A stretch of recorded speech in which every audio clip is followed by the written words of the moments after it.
ગીતાને બદનામ કરવાના કારણે મને શું મળ્યું? મને મળી હેપીનેસ ઓફ એન્ગેજમેન્ટ. આ બધું જોઈને તમને શું લાગે છે ગાઈસ? દિયોર, તું કંઈ પણ કરે તો ચાલશે. તારી સુખભરી જિંદગી તારો સાથ ક્યારે નહીં છોડે દિયોર. હા, હું તો અહીં એકદમ સુખમાં છું, પણ મારી દુશ્મન ગીતા કેવી હાલતમાં છે એ બધી ખબર મારા કાન સુધી નથી પહોંચી રહી ભાઈ. એના વિશે ના વિચાર યાર. એ ખુશખબરી અમે લઈને આવ્યા છે. તો એ શું છે બોલ? ઈ વિજય, એ ઓલી ગીતાના બાપાએ ગીતાને ઘરમાંથી કાઢી મૂકી છે. અને એના પપ્પા હોસ્પિટલમાંથી ડિસ્ચાર્જ થઈ ગયો છે. ઘરે જઈને ગીતા પર ગુસ્સો કર્યો અને કીધું ઘરની ઇજ્જત ઉછાળવા વાળીને ઘરમાં સ્થાન નહીં મળે. અને પેલી ગીતા ઈ જરૂર રસ્તા પર ભટકતી હશે ક્યાંક. હવે એકલી છે, આંસુ એના સાથી છે, દુઃખ એનો ફ્રેન્ડ બની ગયો છે. એને આવી પીડા આપવા વાળો હું અસલી મર્દ છું. યસ યાર. મારો સામનો કરવા વાળાની હાલત હંમેશા આવી જ થાય છે. મારી સામે માથું ઝુકાવનાર સુરક્ષિત રહે છે, પણ જો માથું ઉંચક્યું તો એ પાતાળમાં જશે. ઈ બકા, ઈ તું જો હજી એને હેરાન કરવા માંગતો હોય ને તો એ વિડિયોને અમે ફૂલ વાયરલ કરી નાખીએ બધે. બોલ. ના યાર, એનો આગળનો પ્લાન જોઈને એ જ્યાં પણ જશે ત્યાં આ વિડીયો મોકલી દઈશું એટલું પૂછ. આમ તો એ ગીતા જ્યાં પણ પગ મૂકશે ત્યાં જમીન પર કાંટા વિખેરીશ, એટલે એ જ્યાં સુધી જીવશે પીડાશે. એનો મતલબ તું એને હેરાન કરવા માટેની તૈયારી કરી ચૂક્યો છે. ગીતાને હેરાન કરવી, એને રડાવી એ તો બધું પરમેનન્ટ રહેશે. દુઃખ તો એને આખી જિંદગી સહન કરવું પડશે. મારા તરફથી ગીતાને મળેલી આ ગિફ્ટ પ્રત્યેક દિવસે પ્રત્યેક ક્ષણે એના સુધી પહોંચ્યા કરશે. આખી જિંદગી ગીતાને છોડીશ નહીં. અરે આ તો ગીતા દીદી છે ને? ગીતા દીદી. ઓ પુષ્પા, કેમ છે તું? દીદી, તમારે કારણે જ હું મજામાં છું. છોકરીઓ હંમેશા બોજ હોય છે એવું માનવાવાળા મારા પપ્પાથી તમે મને બચાવી. મેં મારી કમાણીથી એમનું ઓપરેશન કરાવ્યું. સ્વસ્થ થયા પછી પપ્પા મને દેવી જેવું સન્માન આપે છે. મેં એમનો જીવ બચાવ્યો એટલે એમણે મારી માફી માંગી. એ સમયે તમે મને યાદ આપ. તમે જ મને ભણવાનું પ્રોત્સાહન આપ્યું અને પરીક્ષા આપવાનું કહ્યું. તમે જ મને જીવન જીવવાનો સાચો રસ્તો બતાવ્યો છે ગીતા દીદી. હું તમારી આભારી છું. ભલે મારી સેલેરીથી મેં પપ્પાનો જીવ બચાવ્યો હોય, પણ ખરેખર તો તમે જ બચાવ્યો છે. તમે આપેલી પ્રેરણાને કારણે મારી અંદર આશા જાગી ગઈ. સમસ્યા પૂરી થઈ ગઈ. આજે હું ખુશ છું. મારો પરિવાર સુખી છે. મારા માટે તમે મહાન છો. મને આશીર્વાદ આપો. અરે પુષ્પા, તું આ શું કરી રહી છે? જે કંઈ છું તમારા જ કારણે છું દીદી. હું જાઉં છું. એની જિંદગીમાં સફળતા અપાવનારી હું છું, પણ મારી જિંદગી રસ્તા પર આવી ગઈ છે. મારી આપેલી પ્રેરણાથી પુષ્પાનું જીવન તો સુધરી ગયું, પણ મારી જિંદગી એ હારીને જીતી ગઈ અને હું જીતીને હારી ગઈ. મારી પાસેથી એને બળ મેળવ્યું, પણ મેં મારું બળ તો ગુમાવ્યું ને. આજે મારી સામે કંઈ જ નથી, સાથે કોઈ જ નથી. હવે હું શું કરું? સુશીલા, મારી દીકરી વિશે શું વિચાર્યું છે? જવાબ આપો. તું હજુ સુધી તારી દીકરીના પ્રેમને ભૂલી શકી નથી, એટલે તું હજુ સુધી ચિંતા મુક્ત થઈ શકી નથી. અને ભૂલી જા સુશીલા. આંસુ બંધ થઈ જશે, મન હળવું થઈ જશે. એ એટલું સરળ નથી જી. 9 મહિના મેં એને પેટમાં રાખીને જણી છે. આવી જૂની પુરાણી વાતો ન કર સુશીલા. બાળકોને કોઈને કોઈના પેટમાં તો રાખવા જ પડે ને. જન્મ તો માં જ આપી શકે. બાળકોને પેટમાં રાખવાના હોય, મૃતકોને કાંધ પર રાખવાના હોય. બંને કામમાં બોજ તો ઉતારવો જ પડે છે. એટલે જ તારી અંદરની ભાવનાઓને ઉતારી દે, ભૂલાવી દે, તો તને શાંતિ મળશે. તારું મન શાંત થઈ જશે સુશીલા. મતલબ અહીં માત્ર લાગણીઓ જ છે બસ? સંબંધોની કિંમત જ નથી? બેકારમાં દીકરી દીકરી કરીને ભાવનામાં ના વહી જા સુશીલા, અને મને આમાં ના ફસાવતું. મતલબ તમારી મર્યાદા, તમારી પ્રતિષ્ઠા, તમારું ગૌરવ એ બધું ભાવનાઓ નથી તો શું છે? તો એને કેમ છોડી નથી દેતા? એની કેમ બલી નથી આપતા? સમાજમાં તમારું માન સન્માન, તમારા ગૌરવનું શું થશે આ જ વિચારોને કારણે? મારી દીકરી ગીતા અનાથ બનીને રસ્તા પર ભટકતી રહે. બંધ કર બકવાસ. ગીતાનો અધ્યાય ખતમ થઈ ગયો છે. હવે અલગ અલગ રીતે વાતો કરીને મારો દિમાગ ખરાબ ના કરતું. દીકરી જોયે છે કે પતિ મેં પૂછ્યું ત્યારે તે કહ્યું પતિ. હવે ચૂપચાપ રહે. તકલીફ થાય છે ને. સ્ત્રીની તકલીફને તમે ક્યાં સમજી શકવાના? એ તકલીફ એટલે તકલીફ જ હોય. એમાં સ્ત્રીની તકલીફ પુરુષની તકલીફ એવું અલગ અલગ ના હોય. હવે મારે શું કરવાનું છે? તું જેટલું ઈચ્છે એટલું રડી લે. તને રોકવાનું પાપ હું ક્યારેય નહીં કરું. પણ ગીતાનો વિચાર કરીને ફરીથી આ ઘરમાં તું નહીં રડે. ને જો તું રડી તો તારા પર હાથ ઉપાડવા હું મજબૂર થઈ જઈશ, સમજી લેજે. એવી વાતો કરી રહ્યા છો જી.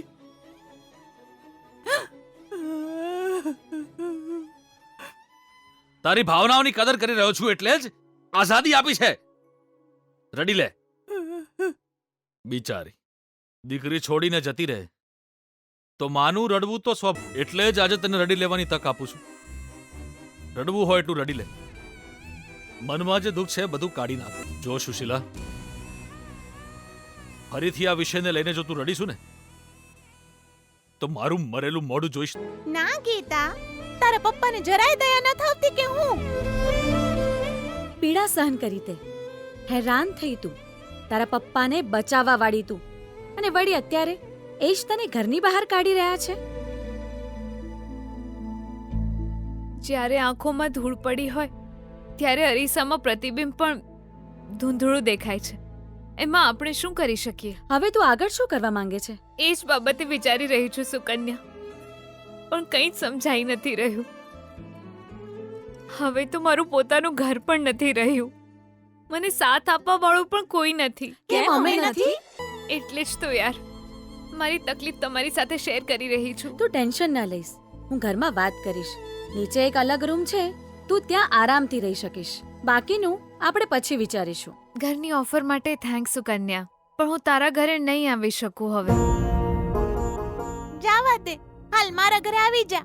હું કોઈના ઘરે નહીં જઈ શકું, ક્યાંય જઈને પણ નહીં રહી શકું, એટલા માટે કે વિજય ફાર્મ હાઉસનો વિડીયો બધાના મોબાઈલ સુધી પહોંચાડી. હું ગમે ત્યાં જાઉં, હું શાંતિથી ના રહું એવું જ એ ઈચ્છે છે. વિડિયો વાળી વાત પર મને બિલકુલ વિશ્વાસ નથી. તું મારા ઘરે આરામથી રહેજે. તું તો વિશ્વાસ કરીશ, પણ તારા ઘરવાળા, તારી આસપાસ રહેનારા લોકો, અવિશ્વાસ કરનારા લોકો વધારે છે અને વિશ્વાસ કરનારા બહુ ઓછા. હા તો તું હવે આગળ શું કરવા માંગે છે ગીતા? ખબર નથી યાર, બસ એના જ વિશે વિચારી રહી છું, પણ જવાબ નથી મળી રહ્યો. સ્વાભિમાન છોડીને ગામડે જતી રહું કે પછી બીજા ગામ જઈને હવે મારી નવી જિંદગી શરૂ કરું, કે પછી સ્વાભિમાનને વચ્ચે ના લાવીને બધા જ અપમાન સહન કરીને અહીં એકલા જીવન જીવવાનું શરૂ કરું. આ બધું શું થઈ રહ્યું છે? મારે કઈ તરફ જવું છે અત્યારે મને કઈ જ ખબર નથી પડતી. આવો આવો પંડિતજી, હું ચાણનો તમારા માટે મરી રહ્યો છું. અરે ના, હું કહેવાય રાહ જોઈ રહ્યો છું. ક્ષમા કરો, મોડું થયું. તમે મોડું કર્યું એમાં તો તમારી રાહ જોવામાં હું બેહાલ થઈ ગયો. મારી બેના તો ચાયવાળી ઢીંગલીન જેમ ચાની એક જ સવાલ કરે છે, પંડિતજી આયા કે નહીં? પંડિતજી આવ્યા કે નહીં? જો સેમ ડાયલોગ માર્યો. આઈ જશે પંડિતજી, વાત કર લે બેના. નમસ્તે. ઓ મંત્રીજી, નમસ્તે. નમસ્કાર. તમારા ઘરનો આ પ્રસંગ આટલી સાદગીથી થયો છે એ જોઈને આશ્ચર્ય થયું. મહામારીએ આ સમાજને સાદગીથી રહેતા શીખ્યું છે. બધા જ કાર્યક્રમ શાસ્ત્રો અનુસાર થવા જોઈએ, પણ દેખાડો ન કરવો જોઈએ. તમારી વાત 100% સાચી સર. હવે બીજી વાત હું કરી શકું પંડિતજી? આજે થવાવાળા શુભ પ્રસંગમાં તમારી વાત અગત્યની કેમ ના હોય? તમે પ્રથમ છો, શું કહેવું છે? કરો વાત. પંડિતજી, અહીં સગાઈ માટે બધી જ તૈયારીઓ મેં કરી છે. જો કંઈ રહી ગયું હોય તો મને જણાવી દેજો. પાછળથી બધા મને વળે, મને જરાય પસંદ નથી. અલે લે લે લે સોનપરી, મારી બેનાના કેવા પ્રમાણે જો બધું કોમ કર્યું હોય તો તને ઓયકણ કોણ વઢી શકે? આખરે ઓયકણ જે કોઈ પ્રસંગ થઈ રહ્યો છે એની સૂત્રધાર અને સંચાલક તો તારી મમ્મા જ છે. સંચાલક તો મમ્મી જ છે, પણ પાછળથી વળવાવાળી પણ મમ્મી જ છે. એટલે જે પહેલેથી કહી રહી છે મામા. બધું બરાબર જ છે. ગણેશજીનો કોઈ ફોટો અથવા મૂર્તિ લઈ આવો તમે. ગણેશજીની પૂજા પછી આગળનું કામ થશે. આજે વિજયની જિંદગીનો મહત્વનો દિવસ છે. તમે વિધિ શરૂ કરો પંડિતજી. સારું બેન, છોકરીવાળા આવી જાય તો. આવતા જશે, હમણાં આવી જશે. તમે હોમ કરવાની શરૂઆત કરો, એ લોકો રસ્તામાં જશે, આવતા જશે. અને વરરાજા? આજે તો અહીં સગાઈ થવાની છે ને, તો પછી બધા લગન લગન કેમ કરી રહ્યા છે? અરે, સગાઈનો અર્થ અડધા લગ્ન જ થાય ને, એટલે એવું કહી રહ્યા છે. ભૈલા વિજય રેડી થઈ રહ્યો છે બેના. એ તો એના ભાઈબંધો આવ્યા છે ને એટલે કલરબાજી કરતા હશે. રેડી થયો કે નહીં? એટલે મેકઅપ જીજુ.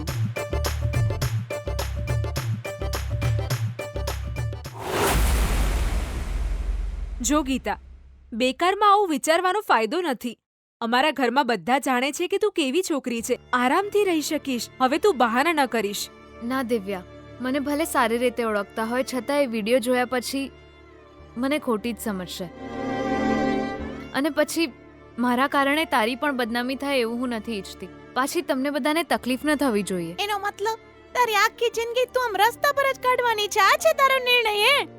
એવું નથી રિંકુ, પણ આ લાગેલો કલંક ધોવાશે નહીં ત્યાં સુધી હું જ્યાં જઈશ આ સમસ્યા મારી પાછળ જ આવશે. હા તો તું શું કરવા માંગે છે?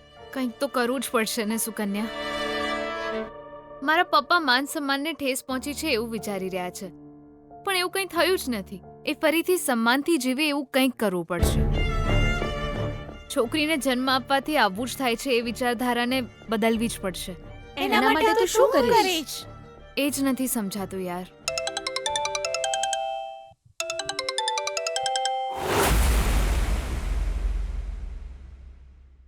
કોણ છે? વિજય ફોન કરી રહ્યો છે. શ્રુતિ, શ્રુતિ, ગણેશજીની મૂર્તિ લેવામાં આટલું મોડું કેમ? વિજય રેડી થયો કે નહીં? જા જોઈ આવ. જાજો. આ ગણેશજી આવી ગયા છે. હવે વિધિની શરૂઆત કરો તમે જલ્દી. બેના. ઓય શું છે ભૈલા? બેના, એક ગુડ ન્યૂઝ છે. Santosh. Good news? Good news તો મને ત્યારે મળશે જ્યારે અહીંયા સગાઈના નામે વિજયના લગ્ન પૂરા થશે. બેના, એ તો બધું ચાલ્યા કરશે બેના. હવે હું તને જે વાત કહેવા જઈ રહ્યો છું એ હોંભળીને તો ખુશીના મારે ગોળી થઈ જઈશ બેના. જે ગીતાથી તને ખતરો હતો એ તારી જિંદગીમાં આવીને હું કરી લેશે એમ વિચારીને તું બીતી હતી ને બેના. મને કંઈ એનાથી ડર નથી લાગતો ભૈલા. ગુરુજીએ કહ્યું તું એના કારણે. આપણે નક્કી કરેલી છોકરી સાથે વિજયના લગ્ન નહીં થાય તો ગીતાને આ ઘરમાં એન્ટ્રી મારવાની તક મળી જશે. અને પછી એ ગીતા મારા રસ્તાની અડચણ બનશે એની તકલીફ છે મને. બેના, એ તો કહી રહ્યો છું આ બધું તાર મગજમાંથી કાઢી નાખ મારી બેના. વાત હું છે ખબર છે? આ ગીતાને એના બાપાએ ઘરમાંથી કાઢી મેલી. તું મારી છોડી નહીં એવું કહીને એને પોતાની જ છોડીને કાઢી મેલી. શું કહી રહ્યો છે ભૈલા? સાચું કહું છું બેના. તારી જિંદગીમાં તને હેરાન કરવા વાળી આજે રસ્તા પર આવી જઈશ. દ્વારિકાના નાથ હું ગરવીનાની થઈ જઈશ. શું છે ને કમાલની વાત બેના? What is this? મેં તો તને જેટલી મોટી ગુડ ન્યૂઝ આલી અને તું આંખો ફાડીને જોવસ જાણે શોક લાગ્યો એમ. શોક ના લાગે તો શું લાગે ભૈલા? એ કોઈ સામાન્ય છોકરી નથી. જ્યારે તકલીફમાં હોય ત્યારે વધારે પંજા મારે. આપણા વિજયે કંઈ નહોતું કર્યું તોય આપણા ઘર સુધી પહોંચી ગઈ.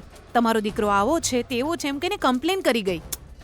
બેના, લાગે છે એનામાં એ સમય એવો જોશ હતો. બેંકવાળા એમના ઘરે આવીને તાળું મારીને સીલ લગાવી ગયા ત્યારે બધા લોકો રડી રહ્યા હતા. તો એ સમય એ એકલી મારા ઘર સુધી આવીને મારા પતિને ફોલો કરીને સિક્યુરિટીને તોડીને કમ્પ્લેન કરી હતી એણે. માત્ર એક જ દિવસમાં એણે પોતાના પ્રોબ્લેમને સોલ્વ કરી દીધો હતો. મારા વિજય પાસે માફી મંગાવી હતી એણે. ના એટલે એવું એણે કરેલું છે પણ હવે આ વખતે એના માન મર્યાદાની વાત છે. આપણા વિજયના કારણે એનો બાપ મરતા મરતા બચ્યો છે. આ જ કારણે એના બાપે એને કાઢી મૂકી છે. તને શું લાગે છે આ સ્થિતિમાં એ ચૂપ રહેશે ખરી? મારા હિસાબે તો બેના જે કોઈ થયું છે એમાં પોતાની જ ભૂલ છે એવું વિચારીને આ વખતે ચૂપ રહેવું લાગે છે. ચૂપ થઈ જાય એ જ સારું છે. જો નહીં થાય તો મારા પતિ કેવા છે તને સારી રીતે ખબર છે ને. અને ઘરવાળા કરતા બારવાળાની વાત વધારે સાંભળે છે. અને અત્યારે ઘરમાં શુભ કાર્યો થઈ રહ્યા છે. અને જો આવા સમયે ઘરે આવી ગઈ તો? અરે ના, આવા સમયે એને ઓય આવવાનો આઈડિયા ચી રીતે મળશે બેના? જો કદાચ મળી ગયો હોય તો? એ પહેલા તો તું વિજયના લગ્ન કરાવી દઈશ એના બેના. કરાવી દઈશ નહીં, કરાવવા જ પડશે. જલ્દીમાં જલ્દી વિજયના લગ્ન કરાવવા જ પડશે. નહીં તો સામે ચાલીને એ મુસીબતને આપણા માથે બેસાડવી પડશે આપણે. થઈ જશે, છોડને બેના. કેવી રીતે થશે ભૈલા? હજી સુધી છોકરીવાળા આવ્યા નથી. ફોન નો ઉપાડતી યાર. તારી હાલત પર હસવા માટે એને ફોન કર્યો છે. ડરવાથી શું થશે? હવે આગળ મારે શું કરવાનું છે ને શું નહીં, કદાચ એની સાથે વાત કર્યા પછી જ સમજાઈ જાય. હેલો, આ તરફથી વાત કરવા વાળો નાલાયક છે જાણું છું. ઓકાત પર આવી જા. શું વાત છે ગીતા? ઘરમાંથી આઉટ થઈ ગયા પછી પણ તારું અભિમાન અડગ જ છે. મારી અંદરનું આ અભિમાન હું આત્મનિર્ભર છું એટલે છે. તારી જેમ હું મારા પપ્પા પર નિર્ભર નથી. બકવાસ બંધ કર. સારા કામ, સંસ્કાર, સંબંધ વિશે તું બહુ ભાષણ આપતી હતી ને. આખરે તારા સંસ્કાર, સત્કર્મોએ તને શું આપ્યું? તને રસ્તા પર લાવી દીધી ને. તું તારા પરિવાર પર કલંક બની ગઈ એટલે તને ધક્કા મારીને કાઢી મૂકી છે. બધા હોવા છતાં હવે તારું કોઈ નથી. તું અનાથ છે. તારું સ્વાભિમાન હારી ગયું છે. તને ભવિષ્યમાં આગળ તું શું કરીશ એવો સવાલ કરે છે. હવે તો તું ટોટલ કેર ઓફ ફૂટપાથ. અરે રે બિચારી, હવે હું કોણ છું એની તને ખબર તો પડી ગઈ ને. મને ટચ કરીશ તો શું થશે? સારી રીતે સમજી ગઈ ને તું? સારું, તું જીતી ગયો અને હું હારી ગઈ. બસ તારે એ જ સાંભળવું હતું ને? અરે રે રે રે રે, આટલી મોટી મેટરને આટલી સરળતાથી પતાવવા માંગે છે. મારો બદલો હજુ પૂરો નથી થયો. પૂરો થશે પણ નહીં. તારા છેલ્લા શ્વાસ સુધી હું હેરાન કરીશ. હેરાન કરતો જ રહીશ. અરે આ જન્મમાં તને મારાથી છુટકારો નહીં મળે એ વિચારીને આત્મહત્યા કરી લઈશ ને? ત્યાં સુધી હું બદલો લેતો રહીશ. સમજી ગઈ ને તું? તું ઘરમાંથી આઉટ થઈ ગઈ. આ સમાજ તારા પર ડાઉટ કરે છે. આ શું તને કોંગ્રેચ્યુલેશન્સ કહે છે? તારી આ હાલત મારે જાતે જોવી છે, પણ શું કરું એવું થઈ શકે એમ નથી. અત્યારે તો હું મારા ઘરે મારા એન્ગેજમેન્ટના ફંક્શનમાં બિઝી છું. તું ત્યાં એકલી રડી રડીને હેરાન થઈશ. એનાથી અહીંયા મને આનંદ થશે. હું નાચીશ, બૂમો પાડ રસ્તા પર જોર જોરથી. તારી આવી હાલત જોઈને મને બહુ આનંદ થાય છે.